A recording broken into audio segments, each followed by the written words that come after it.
So, do you as a historian often get the uh, often put in a box of you're stuck in the past? I don't know any stereotypes of historians, but are there any?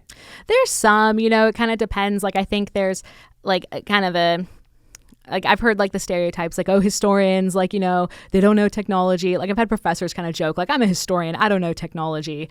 Or, there's some that are like, oh, like, in the ivory tower, or trying to create their own sort of propaganda. That's a big thing right now, kind of the age of misinformation. Right, like because what I'm calling information it. is so easy to make. Yeah, and right now the big thing is like no one likes educated elites, as they put it. So there's a lot of that, like, oh, they're just trying to indoctrinate people. And then, it's kind of funny, even historians, we have stereotypes against other types of historians, like in good fun. Sure. Like I had one anthropologist and another. Yeah. Like always at each other's throats about whether there was war or peace or something like this. Like I had a professor joke once who said everyone before 1500 or anyone who studies history after 1800 is basically a journalist. Anyone who studies history before 1500 is basically doing guest work. Everyone in the middle is doing actual history. Like kind of that joke because we said so by someone studying anything in the middle. Exactly. Who wants to No, that's believe the they're thing. the only Exactly. historians. That's a good point.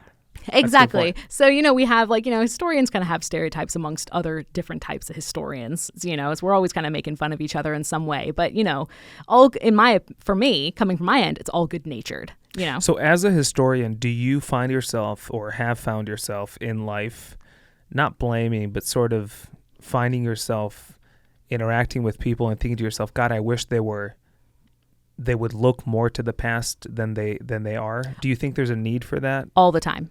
Absolutely all the time. Not because history necessarily repeats itself, but because patterns always emerge and they're cyclical. We see lots of cyclical patterns. A lot of people have been making comparisons, today with politics, like kind of like to what the rise of fascism was, or autocracy, like, in the 1930s, that sort of thing. So these are patterns. I have always said that I believe, at least in the States, every single president needs to have a historian on staff. Like as part of the advisory. I've never heard. I don't think so. Really? Huh. No, I'm available. Biden, Yeah. I'm available. There you go. So Uncle Joe could use Uncle Joe, any There help. you go. I'm sure. I could help you. Help you articulate Little things. history. Incredible.